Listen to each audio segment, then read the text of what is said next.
আসসালামু আলাইকুম। শুভ সকাল সবাইকে। শুক্রবারের এই ঝলমলে সুন্দর সকালে আপনাদের সকলকে জানাচ্ছি আন্তরিক শুভেচ্ছা এবং আপনাদেরকে স্বাগত জানাচ্ছি সোফি প্রেজেন্ট মনের কথা অনুষ্ঠানে।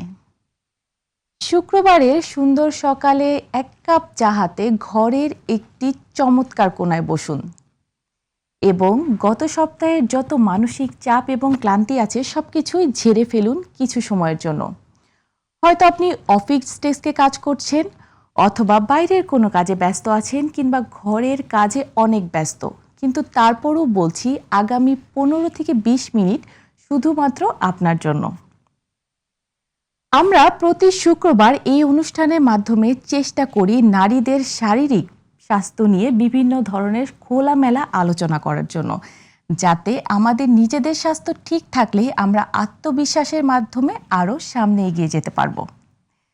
আপনাদের এই সোফি প্রেজেন্ট মনের কথা অনুষ্ঠানে আপনাদের পুরো অনুষ্ঠান জুড়ে সাথে থাকছি আমি ডক্টর শায়লা হক, এবং আমার সাথে স্টুডিওতে আমন্ত্রিত অতিথি হিসাবে আছেন ডক্টর জেসমিন ইকবাল জুই, সহযোগী অধ্যাপক, Dhaka medical college, infertility and gynae specialist. আমরা আমাদের পুরো আলোচনা জুড়ে থাকবো ওনার সাথে, জানবো আমাদের আজকের আলোচনার বিষয়, যেখানে আমাদের আজকের আলোচনার বিষয় হচ্ছে পিরিয়ড চক্র। পিরিয়ড চক্রটাকে সহজ করার উপায় এবং এই সময় ক্র্যাম্পিং বা পেটে ব্যথা, হজমের সমস্যা বা ঘুমের বিভিন্ন অশান্তির কারণ এবং সেখান থেকে প্রতিরোধ উপায় কী হতে পারে সবকিছু জানবো আমাদের আজকের অনুষ্ঠানে। সাথে থাকবেন আমন্ত্রণ জানাচ্ছি আমাদের আজকের অতিথিদের। আসসালামু আলাইকুম ম্যাম, কেমন আছেন? ওয়ালাইকুম আসসালাম, আলহামদুলিল্লাহ আমি ভালো আছি। আপনাকে অনেক ধন্যবাদ এবং এই আয়োজনকেও ধন্যবাদ যে আমাকে এই অনুষ্ঠানে আমন্ত্রণ করার জন্য এবং আমার কিছু কথা জনগণের উপকারের জন্য শেয়ার করার জন্য ধন্যবাদ। খুবই সুন্দর লাগছে আপনাকে, একদম ফ্রেশ লাগছে আমাদের এই অনুষ্ঠানে। আপনাকে আসার জন্য অসংখ্য ধন্যবাদ। প্রথমে আপনাকে যে বিষয়টা সম্পর্কে আমি জানতে চাইবো, এই যে মেয়েদের পিউবার্টিকালীন যে পিরিয়ডটা শুরু হচ্ছে, এই পিরিয়ডের একটি কমন প্রবলেম হচ্ছে পেটে ব্যথা, যেটা দিয়েই প্রথম থেকেই শুরু হয়। এই ব্যাপারটা নিয়ে কিছু বলবেন? মেয়েদের পিরিয়ড হওয়া এটা খুবই একটা স্বাভাবিক এবং একটা ন্যাচারাল প্রসেস। এটা সব মেয়েদের জীবনেই হবে এবং এটা হওয়াটা না হলে আমরা বরং চিন্তিত হয়ে যাই যে পিরিয়ড হচ্ছে না। কিন্তু এই পিরিয়ডটার একটা মাত্রা, মানে এই যে ব্যথা হওয়ার যে ব্যাপারটা, এটা একটা অল্প মাত্রা ব্যথাটাকে আমরা আশীর্বাদ মনে করি। কারণ যাদের ওভুলেশন মানে অর্থাৎ এই পিরিয়ডকে যদি আমরা একটা অ্যানালাইসিস করি, এটার মাত্র দুটো কাজ। একটা হলো পিরিয়ড হওয়ার মাধ্যমে জানান দেওয়া হচ্ছে যে এই মেয়েটা মা হওয়ার উপযুক্ত। তো এই উপযুক্ততা অল্প ব্যথা হলে আমরা বুঝি যে তার ওভুলেশন অর্থাৎ ডিমটা পরিপূর্ণ হচ্ছে এবং চলে আসছে, সেক্ষেত্রে সে মা হতে পারে। কিন্তু যখন এটা তীব্র ব্যথা হয়, এটা একটা প্রবলেম। ম্যামের কথার মাঝখানে একটু দর্শকদেরকে জানিয়ে দিচ্ছি, দর্শক আমাদের ল্যান্ডফোনের লাইনগুলো কিন্তু অন রয়েছে। সরাসরি কোশ্চেন করার জন্য স্ক্রিনে দেখানো ল্যান্ডফোনের নাম্বারগুলোতে কল করুন। ম্যাম, আবার আপনার কাছে জানতে চাইব, ওই পিরিয়ডের সময় যে ক্র্যাম্পিং টাইপ পেইনের কথা আপনি বলেন, এর পাশাপাশি অনেকেরই দেখা যায় তীব্র ব্যথা হচ্ছে, মাথা ব্যথা হচ্ছে, অনেক সময় হজমেরও সমস্যা হচ্ছে। এই ব্যাপারগুলো কিভাবে কোরিলেট করবেন? আপনাকে ধন্যবাদ এই কোশ্চেনটা করার জন্য, কারণ এটা একেবারেই কমন একটা প্রবলেম। সেটা হলো যে ব্যথা, আমরা যদি ব্যথাকে একটু অ্যানালাইসিস করি তাহলে জিনিসটা এরকম যে মাসিক চক্রটাই হলো যে আমাদের কতগুলো হরমোনজনিত কারণে আমাদের যে জরায়ুকে যদি আমরা ভাগ করি তাহলে সেটার মধ্যে 3টা লেয়ার আছে। তার মধ্যে ভিতরের যেটা আছে সেটা হলো প্রতি মাসে মাসে হরমোনজনিত কারণে সেটার একটা চেঞ্জ হয়। তারপরে যখন ওই চেঞ্জটা পরিপূর্ণ হয়, আবার সে হরমোনজনিত কারণেই সেটা নিঃসরণ হয়। এই নিঃসরণ হওয়ার জন্য প্রোস্টাগ্ল্যান্ডিন নামে একটা হরমোন আছে। ও যেটা করে সেটা হলো প্রোস্টাগ্ল্যান্ডিন হরমোনটাই এসে যে জরায়ুর যে মাংসপেশি আছে সেটার মধ্যে একটা সংকোচন বা আমরা কন্ট্রাকশন বলি, সে কন্ট্রাকশন তৈরি করে। সে কন্ট্রাকশনের কারণে যে চেঞ্জ হয়, যে আমাদের মানে আন্তঃলেয়ার অর্থাৎ একদম ভিতরের লেয়ারটা শেডিং হয়ে যায়, অর্থাৎ নিঃসরণ হয়, সেটাই হলো মাসিক। এটা একটা খুবই নর্মাল একটা প্রক্রিয়া। কিন্তু যখন এই প্রোস্টাগ্ল্যান্ডিনের পরিমাণ অতিরিক্ত বেড়ে যায়, সেই ক্ষেত্রে সংকোচনটা অতিমাত্রায় হয়। এখন সংকোচন যখন অতিমাত্রা হয়, আমাদের শরীরে যে ব্যথার একটা কারণ যদি আমরা বলি, কোনো একটা অর্গানে যখন অক্সিজেন সাপ্লাইটা কমে যায় তখন সেই জায়গার মধ্যে ব্যথা হয়। এখন যদি আমি খুব বেশি পরিমাণ চাপ দিয়ে ধরে রাখি তাহলে ব্যাপারটা কি দাঁড়ায়, যেটার মধ্যে যে ব্লাড ভেসেলগুলো অর্থাৎ রক্তনালী আছে সে রক্তনালীগুলো বন্ধ হয়ে যায়। তো বন্ধ হয়ে গেলে তো ওই জায়গায় আর অক্সিজেন যেতে পারে না। এই অক্সিজেন যেতে না পারলে সেই জায়গার মধ্যে আসলে তীব্র একটা ব্যথা অনুভব হয়। তাহলে নর্মালটা আমাদের হলো যে নিঃসরণের জন্য প্রয়োজন, সেটা হলো যে মাত্রা পরিমাণটা যদি ঠিক থাকে কোনো সমস্যা নাই। কিন্তু যখন অতিরিক্ত মাত্রায় প্রোস্টাগ্ল্যান্ডিন সিক্রেশন হয়ে অতিরিক্ত সংকোচন করে, অক্সিজেন সাপ্লাইকে ব্যাহত করে, তখনই আসলে আমাদের এই ব্যথাটা অনুভব হয়। এই সময় অনেকেই দেখা যায় যে ব্যথানাশক ওষুধ সেবন করতে চান, আবার অনেকেই ভয় পান যে এই ধরনের ওষুধ সেবনের ফলে পরবর্তীতে তার কোনো সমস্যা হয় কিনা। এই দুটো ব্যাপারকে আপনি একটু বুঝিয়ে বলেন। আচ্ছা, ধন্যবাদ আপনাকে। এটা আসলে আমাদের সমাজে কিছু কিছু প্রচলিত কথা থাকে, যেটা ওই আমার দাদির কাছ থেকে শুনেছি, মায়ের কাছ থেকে শুনেছি, পাড়া প্রতিবেশীর কাছ থেকে শুনেছি। এগুলো আসলে টোটালি মিথ, মানে একটা ভ্রান্ত ধারণা। অ্যাকচুয়ালি বাচ্চা হওয়ার জন্য যে প্রসেসটা সেটা হলো যে একটা বিশাল একটা প্রক্রিয়ার মাধ্যমে আসে। ব্যথানাশক ওষুধ হলো শুধুমাত্র যে আমরা একটু আগে আলোচনা করলাম যে প্রোস্টাগ্ল্যান্ডিন রিলিজ হয়, সে প্রোস্টাগ্ল্যান্ডিন সিক্রেশনটাকে অর্থাৎ বের হয়ে নিঃসরণ হওয়াটাকে সে কমিয়ে দেয়। যার ফলে তাহলে কি হলো যে আমাদের যে সংকোচনটা, তীব্র মাত্রা সংকোচনের কারণে যে ব্যথাটা হচ্ছে, এই মুহূর্তে সে ব্যথাটাই শুধুমাত্র রিমুভ হয়ে যায়। এটার সাথে ভবিষ্যতে বাচ্চা হওয়ার সাথে কোনো সম্পর্ক নাই। খুব স্বাভাবিকভাবে, খুব মানে অতি স্বাভাবিকভাবে আমরা এই ওষুধ সেবন করতে পারি। তবে হ্যাঁ, ওষুধ সেবনটা একদম নিজে নিজে করার মাধ্যমে হয়তো আমাদের একটু সমস্যা হতে পারে। কি ধরনের? সেটা হলো যেমন আইবুপ্রোফেন নামে কিছু ওষুধ আছে, আমরা যদি এগুলো খাই তাহলে সেই ক্ষেত্রে আমাদের প্রোস্টাগ্ল্যান্ডিন রিলিজটা কমে যাবে, ব্যথা কমে যাবে। কিন্তু এটা যদি আমরা খালি পেটে খাই তাহলে কি হলো, আমার ব্যথা কমবে কিন্তু এটা গ্যাস্ট্রিক ইরিটেশন অর্থাৎ আমাদের যে খাদ্যনালীর একটা ইরিটেশন করার মাধ্যমে আবার অন্য ধরনের ব্যথা শুরু হবে। তাহলে যে তলপেটের ব্যথা কমে গেল কিন্তু উপরে তীব্র ব্যথা, তখন ওই যে যেটা হয় মিথ বলবে যে দেখো ওষুধ খেয়েই তো তোমার ব্যথাটা শুরু হয়েছে। ব্যাপারটা কিন্তু তা না। খালি পেটে খাওয়ার কারণে তার যে পাকস্থলীর মধ্যে ইরিটেশন হবে, ইরিটেশন মানে হলো যে এক ধরনের প্রদাহ হবে, সে প্রদাহ জ্বালা পোড়া হবে, যার কারণে সে পেইন অনুভব করবে। কিন্তু এটার সাথে মানে কোরিলেট করার কোনো সুযোগ নাই এখানে। দুইটা ব্যথা তখন একসাথে কোরিলেট করার পরে তার আরো তীব্রতা বেড়ে যাবে, তখন ওই যে মিথগুলোকে আরো বেশি মানে আমি বলবো যেটাকে উস্কানি দেওয়া হবে। কিন্তু আসলে ব্যাপারটা তা না। তার মানে আমরা যদি ওষুধ সেবন করি, হয় আমাদেরকে নলেজ অ্যাকোয়ার করে করতে হবে, না হয় আমি একজন ডাক্তারের পরামর্শ নিতে পারি। কারণ শুনবো আপনার কাছ থেকে আরো কথা। একজন দর্শক আছেন ফোনে। আসসালামু আলাইকুম দর্শক, কোথা থেকে বলছেন? আপনার প্রশ্নটি করবেন। ওয়ালাইকুম সালাম। আসসালামু আলাইকুম ম্যাডাম। আমি সেলিনা। আমার মেয়ে অনেক পিরিয়ডের আগে থেকে অনেক ব্যথা হয়, পরে ব্যথা হইলে হ্যাঁ দেখা যায় খাওয়া দাওয়া করলে হজম হয় না, তখন বমি হয় অনেক। বমি পরে বমি টুমি করলে পরে আবার গরম সেক নেয় বা না ফাঁকাইলে একটু কমে বা দু একদিন তাহে আর কি। এটা কেন হয়? বা আবার বমি বমি ভাব হয়, বমি করলে না করলে নাওই হয়, পরে হয়তো দেখা গেছে গলাত আঙ্গুল দিলে সে বমি করতে ইচ্ছা করে। অনেক বমি করার পরে গিয়ে পরে একটু ভালো লাগে, পরে আবার গরম চেক দিই, আবার না পা খাইলে একটু কমে, প্রায় দু একদিন তাহে এরকম, পরে গিয়ে স্বাভাবিক হয়ে যাবে আর কি। কেন হয় বা কি? একটা ওয়াইটও একটু বেশি আছে, এবারে রেজাল্ট দিব। আপনি কিছু জানতে চাচ্ছেন ওনার কাছ থেকে কোনো কোশ্চেন? কেন হয় বা কি? আচ্ছা, ওয়ালাইকুম আসসালাম। আপনি খুব খুব মানে সুন্দর একটা কোশ্চেন করেছেন, এবং এটা আমাদের মানে আমরা যে ডেইলি লাইফে আমরা যে প্র্যাকটিস করি। এটা মেয়ের বয়সটা আমি একটু জিজ্ঞেস করব। মেয়ের বয়সটা হইছে ম্যাডাম 16 বছর আর কি। 16 বছর। মেট্রিক পরীক্ষা দিয়েছে, এই যে 20 তারিখ রেজাল্ট দিব। ওজন কত ওনার? ওজন তো আপনি একটু বেশি আছে, 60 ওজন। আচ্ছা, ঠিক আছে, ম্যাডামের কাছ থেকে শুনে নিচ্ছি উত্তরটা। আচ্ছা, আপনি খুব সুন্দর একটা প্রশ্ন করেছেন। এটা অত্যন্ত কমন একটা প্রবলেম আমাদের যেটা হয় সেটা হলো যে আপনার প্রথম প্রশ্নের আমি প্রথমটুকুর একটু উত্তর দিচ্ছি। সেটা হলো যে তার যে পেটে ব্যথা বা হজমের যে সমস্যাটার কথা আপনি বলেছেন, এগুলো অ্যাকচুয়ালি আমাদের আমি একটু আগে যে আলোচনা করেছি যদি আপনি শুনে থাকেন, সেটা হলো যে পিরিয়ডের সময় আমাদের যে হরমোন মানে প্রোস্টাগ্ল্যান্ডিন এবং প্রোজেস্টেরন আরেকটা জিনিস হলো এটাও একটা হরমোন। এটা আমাদের মাসিক করানোর জন্য এই হরমোনটা মানে প্রয়োজন হয়।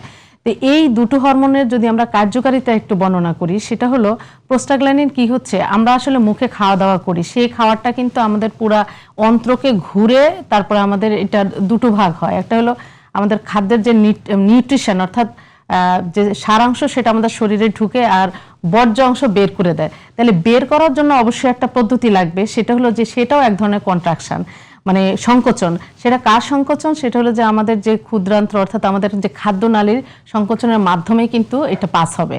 এখন এই যে আমাদের প্রোস্টাগ্ল্যান্ডিনের পরিমাণটা যখন আমাদের এখানে যায়, এটা তো একটা হরমোন মানে এমন একটা জিনিস যেটা একটা গ্ল্যান্ড থেকে বের হওয়ার পর সেটা রক্তনালীর মাধ্যমে বিভিন্ন অর্গানে গিয়ে তার ফাংশনটা করে। তাহলে এই ক্ষেত্রে আমার প্রোস্টাগ্ল্যান্ডিন বেড়ে গেল, সেটা তো শুধুমাত্র আমার জরায়ুর ভিতরে বসে নাই, সে আমাদের রক্তনালীতে চলে যাবে এবং সেটা হলো যে আমাদের যে খাদ্য, যে খাদ্য মানে সিস্টেমটা আছে ওই সিস্টেমে যাবে এবং সেখানে কন্ট্রাকশন করবে। এই কন্ট্রাকশন মানে সংকোচন মানেই হলো সেখানে অক্সিজেন সাপ্লাই কমে যাবে এবং ব্যথা অনুভব হবে। এবং এই যে ব্যথা অনুভব হওয়াটাই হলো যে এখন আর অন্যদিকে যেটা হচ্ছে সেটা হলো যে এগুলোর কারণে যে প্রজেস্টেরনের যে ইফেক্টটা আছে ওই কারণেও রিপিটেডলি ওই জায়গার মধ্যে রিল্যাক্সেশন হবে এবং যার ফলে এই বাচ্চাগুলো ব্যথা অনুভব করবে, আবার দেখা যায় একটু ডায়রিয়ার মতো মানে তার একটা অনুভব হবে। এই সমস্যাগুলো খুবই, অর্থাৎ ব্যাপারটা যেটা দাঁড়াচ্ছে সেটা হলো পুরোটাই আসলে হরমোন গঠিত একটা ব্যাপার। সেই কারণে এই আমাদের এই ব্যথা এবং ডায়রিয়ার যে সমস্যা হয় সেটা আমাদের। তাহলে ওনার ক্ষেত্রে হবে যে এটা ন্যাচারালি যদি তেমন কোনো সিমটম বেশি না হয় তাহলে এটা নরমালি হচ্ছে বয়সের সাথে অ্যাডজাস্ট হয়ে যাবে, এই ধরনের কিছু কি আপনি বলতে চাচ্ছেন? হ্যাঁ, এখন এটার ক্ষেত্রে যে আমি যেটা আসলে প্রথম থেকে বলতে চাচ্ছি সেটা হলো যে প্রোস্টাগ্ল্যান্ডিনের যে তীব্র অনুভব, প্রোস্টাগ্ল্যান্ডিনের যে ব্যথা তীব্র অনুভব নর্মাল যেটা সেটা তো নর্মাল এবং এটা হওয়াটাই ভালো, কারণ আমাদের ওভুলেশন হচ্ছে, বাচ্চা হবে, এটা একটা সিমটম। যখন তীব্রতা বেড়ে যায়, আমরা যদি আসলে পেইনটাকে ভাগ করি, এটাকে দুটো ভাগে ভাগ করতে পারি। একটা হলো প্রাইমারি ডিসমেনোরিয়া, মানে ডিসমেনোরিয়া মানে হলো যে এই যে ব্যথাটাকে আমরা যদি মেডিকেল টার্মে এটাকে একটু বলি তাহলে একে ডিসমেনোরিয়া বলা হয়। আমরা দর্শকের উত্তরটা দিব, একটা ব্রেকের সময় হয়ে গিয়েছে এখন। দর্শক, সোফি প্রেজেন্ট মনের কথা অনুষ্ঠানের এই পর্যায়ে নিচ্ছি ছোট্ট একটি বিরতি, সাথেই থাকবেন।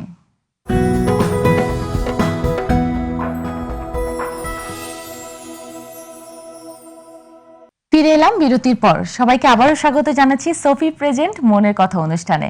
আমাদের আজকের আলোচনার বিষয় চলছে পিরিয়ডকালীন সময়ে ব্যথা, হজমের সমস্যা এবং ঘুমের সমস্যা নিয়ে অশান্তি। আমরা আবারও চলে যাচ্ছি আমাদের অতিথির কাছে আলোচনার বিষয়গুলো সম্পর্কে জানতে। ম্যাম, বিরতির পরে আপনাকে আবারও স্বাগত জানাচ্ছি। বিরতির আগে একজন দর্শকের কোশ্চেন ছিল, ওনার উত্তরটা কাইন্ডলি আপনি এখন ওনাকে বলে দিবেন। আচ্ছা, আমরা বলেছি যে ব্যথার কারণটা আমরা বলেছি ডায়রিয়ার কারণে, কিন্তু উনি একটা ঘুম সম্বন্ধে আমাদের কাছে জানতে চেয়েছেন।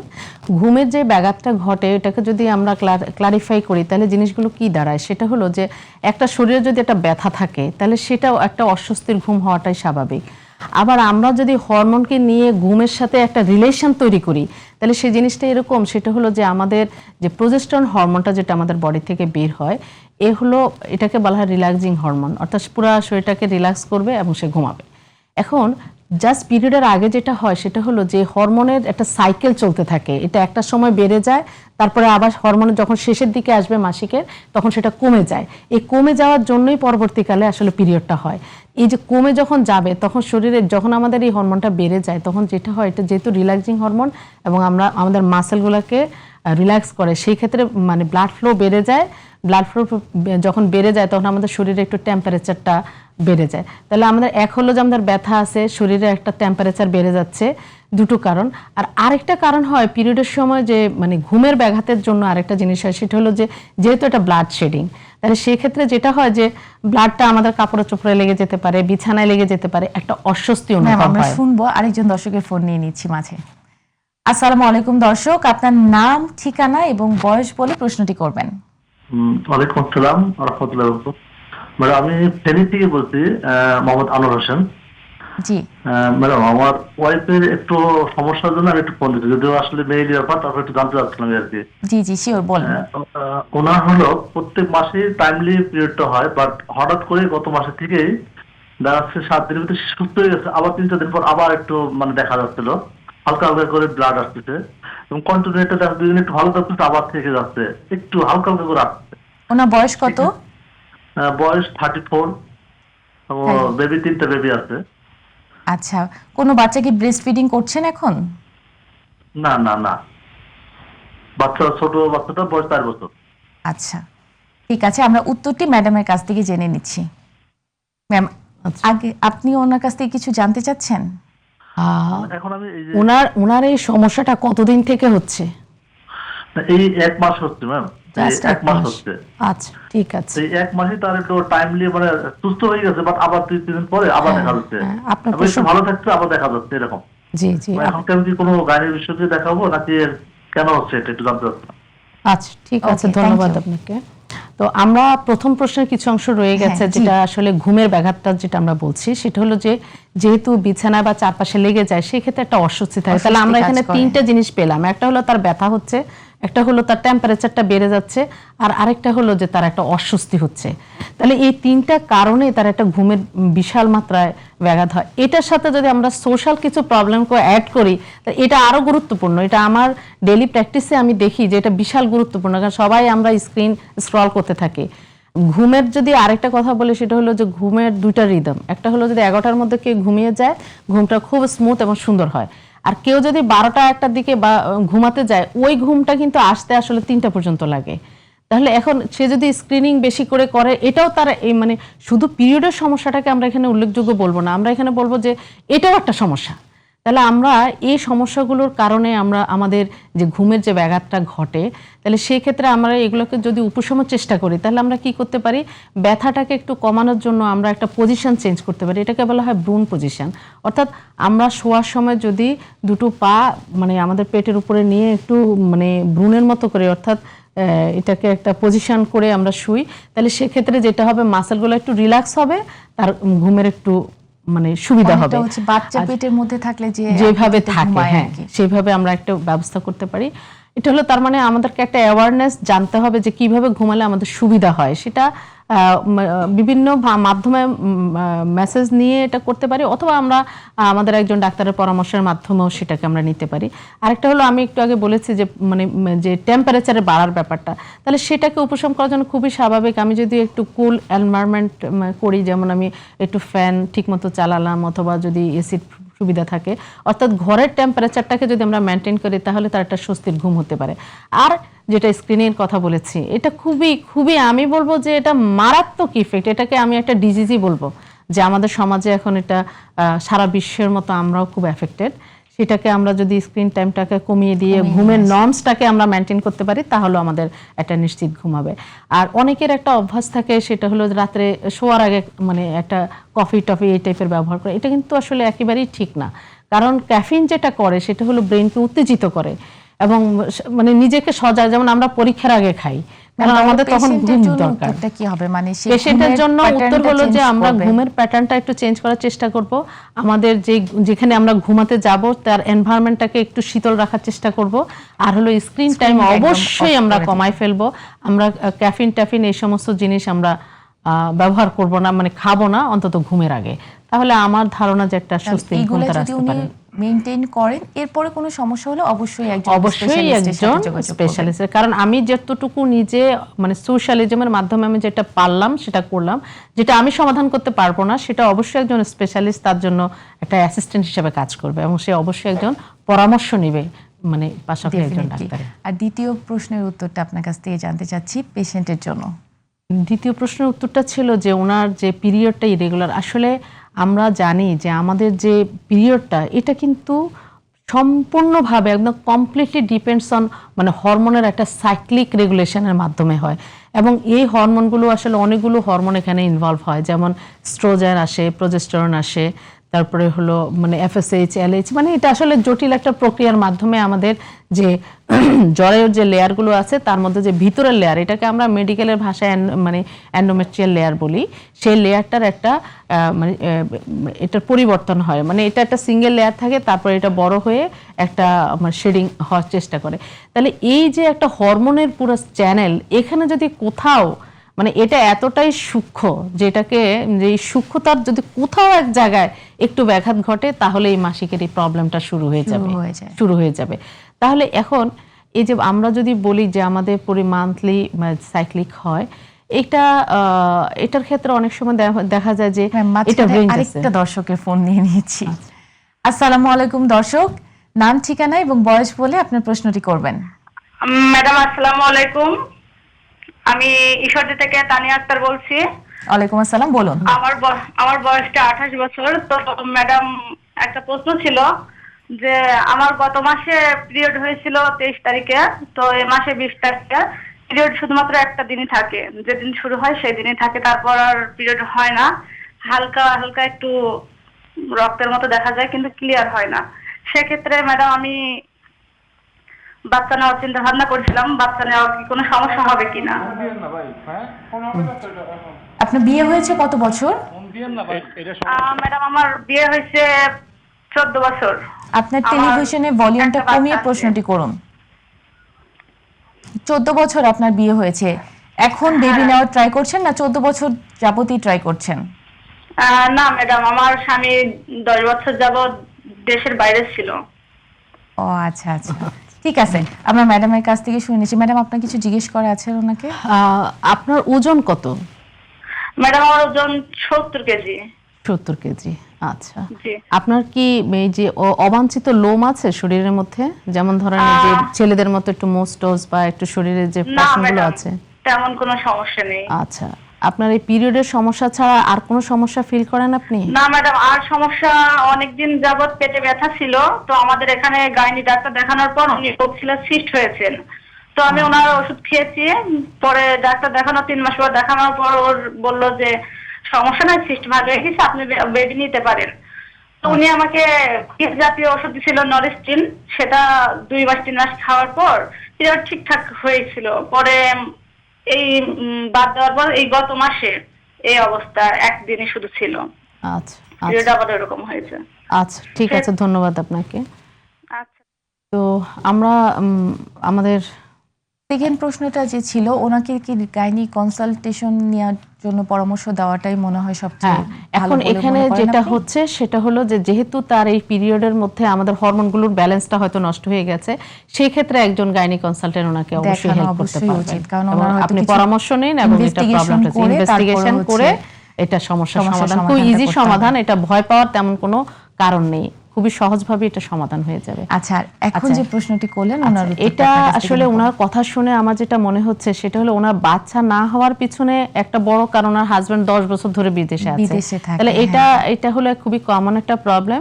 তবে ওনার সিমটম শুনে বা উনি অলরেডি বলেই ফেলেছেন যে আমার সিস্ট হয়েছে। তো এই সিস্টগুলো কিন্তু আসলে ওই ঘুরে ফিরে সে হরমোনের একটা মানে কারিগরি। তো এখন ওনার যেটা সমস্যা হয়েছে সেটা হলো এটাকে আমরা পিসিওডি হতে পারে, আমি জানি না, এটা হলো ইনভেস্টিগেশন করার মাধ্যমে এবং পরীক্ষা নিরীক্ষার মাধ্যমে আমরা ডায়াগনোসিসে চলে যেতে পারি। তো ওনার যেটা হরমোন যেটা একদিন হচ্ছে সেটা হলো পিসিওএস, হলো এমন একটা জিনিস, সেটা হলো যে আমাদের যে ডিম্বাশয় আছে ওটার মধ্যে কতগুলো ছোট ছোট ছোট ছোট সিস্ট হয়। এই সিস্টগুলোর আবার নিজস্ব কিছু প্যাটার্নও আছে, ওটা দিয়ে ডায়াগনোসিস করা যায়। তো আমার মনে হয় যে উনি ওই পিসিওডি যে সিস্ট, ওই কারণে ওনার পিরিয়ডটা এরকম হচ্ছে। তা আপনার জন্য সবচেয়ে বড় যে পরামর্শ সেটা হলো বাচ্চা হওয়ার ক্ষেত্রে আপনার কিছু সমস্যা হবে, কারণ আপনার হলো যে সিস্টগুলো ইটস ওকে, Sorry. আমরা তো সিস্টের যেটা সিস্টগুলোকে আসলে এটা নির্মূল করা যাবে না, তবে এটাকে আমরা কন্ট্রোলে রেখে বাচ্চা হওয়ার জন্য সহযোগিতা করতে পারি। আপনাকে অবশ্যই একজন ইনফার্টিলিটি স্পেশালিস্টের কাছে গিয়ে এটা সমস্যার সমাধান করতে হবে। আর আপনার যে প্রজেস্টেরন খেয়ে ওই মাসে মাসিক হয়েছে, পরের মাসে আবার নাও হতে পারে, সেই ক্ষেত্রে ওজন একটা মারাত্মক ইফেক্ট ফেলে। আপনাকে 70 কেজি থেকে আপনার যে বয়স এবং যে অবস্থান তাতে আপনাকে 55-এ নেমে আসতে হবে। এটা আপনার জন্য প্রথম চিকিৎসা। আপনি যদি শুধুমাত্র এই ওজনটাকে কমিয়ে 70 থেকে 55-তে আনতে পারেন, তাহলে আমার মনে হয় আপনার পিরিয়ডের জন্য ডাক্তারের কাছে যাওয়ার দরকার হবে না। তবে হ্যাঁ, আপনার যেহেতু বেবি হচ্ছে না, সেই ক্ষেত্রে বেবি হচ্ছে না আসলে আপনার এখনো আপনার যে হাজবেন্ড যদি আপনাকে একটা বাচ্চা হওয়ার জন্য মোটামুটি 6 থেকে 8 মাস একটা মানে হাজবেন্ড ওয়াইফ একসাথে থাকার খুব প্রয়োজন। এখন আপনার হাজবেন্ড যদি এখন আবারও বিদেশ চলে যায়, এটা সমাধান করার জন্য অবশ্যই ব্যবস্থা 4 আছে। বছর ধরে ট্রাই করছেন, যেহেতু ওনার সমস্যার সমাধান হচ্ছে না, সো ওনার মনে হয় একজন ইনফার্টিলিটি স্পেশালিস্টের কাছে নিয়ে অবশ্যই যেতে হবে, ওনার অবশ্যই টেস্টগুলো যেতে করে হবে। তারপর ট্রিটমেন্টটা শুরু করলে আশা করি উনি উপকৃত হবেন। উপকৃত হবেন অবশ্যই। ম্যাম, আমরা অনুষ্ঠানের একদমই শেষ পর্যায়ে চলে এসেছি। আপনাকে অসংখ্য ধন্যবাদ এত ব্যস্ততার মাঝে আমাদের অনুষ্ঠানে এসে সময় দেওয়ার জন্য। আপনাকে অনেক ধন্যবাদ এবং এই যারা আয়োজন করেছেন তাদেরকেও ধন্যবাদ, কারণ সচেতনতার আসলে কোনো বিকল্প নেই। এবং আমরা যারা এই যে শিশুগুলো এখন নিজের কথা নিজে বলতে পারে না, যে আমার পিরিয়ড হচ্ছে, সমাজে ওদেরকে এমনভাবে ওদেরকে গাইড করে যে এটা স্বাভাবিক, আমাদেরও হয়েছে, এটা আসলে কোনো ব্যাপার না, এইভাবে যে একটা সাপ্রেসিভ মোডে থাকে আমাদের সমাজ ব্যবস্থার মাধ্যমে, আমার মনে হয় যে আমাদের ওখান থেকে বের হয়ে আসা খুবই জরুরি। কারণ শরীর আমার, তাকে ভালো রাখার দায়িত্ব আমার, এবং আমি যদি নিজে শারীরিকভাবে মানসিকভাবে সুস্থ থাকি, তাহলে আমি যেমন আমার নিজের জন্য কন্ট্রিবিউট করতে পারবো, আমার ফ্যামিলির জন্য কন্ট্রিবিউট করতে পারবো, এবং আলটিমেটলি আমি এবং ফ্যামিলি এই দুটো মিলেই কিন্তু সমাজ। তাহলে আমি যদি আমাকে ইমপ্রুভ করতে পারি, আমার ফ্যামিলিকে ইমপ্রুভ করতে পারি, আলটিমেটলি আই ক্যান কন্ট্রিবিউট, অর্থাৎ আমার প্রতিটা নারী, প্রতিটা শিশু তাহলে আমার সমাজকে কন্ট্রিবিউট করে আলটিমেটলি আমরা দেশটাকে এগিয়ে নিয়ে যেতে পারি। সুতরাং সুস্থতা আমার, আর সফলতা সবাই। অসংখ্য ধন্যবাদ ম্যাম আপনাকে। আপনাকেও ধন্যবাদ। সোফি বাংলাদেশের লাখ লাখ মেয়েদের নির্ভরযোগ্য একটি প্যাড। এই ন্যাপকিনটি ব্যবহারের মধ্যে থাকে হচ্ছে আপনার ঘুমের সময় এবং পিরিয়ডকালীন সময় যে ব্যথা এবং অতিরিক্ত যে রক্তস্রাবটা হয়, সেই সময় আপনাকে দেয় একদম আরাম। পিরিয়ডের সময় অবশ্যই মাথায় রাখবেন যে ভ্রূণ আকৃতিতে ঘুমানোর জন্য, যে কথাটা ম্যাডামও বলছিলেন, এই আকৃতিতে ঘুমালে আপনার ঘুমের সমস্যাটাও দূর হবে এবং ব্যথাটাও কিন্তু কমে যাবে। আর সাথে তো আছেই আপনার কমফোর্টেবলের জন্য সোফি।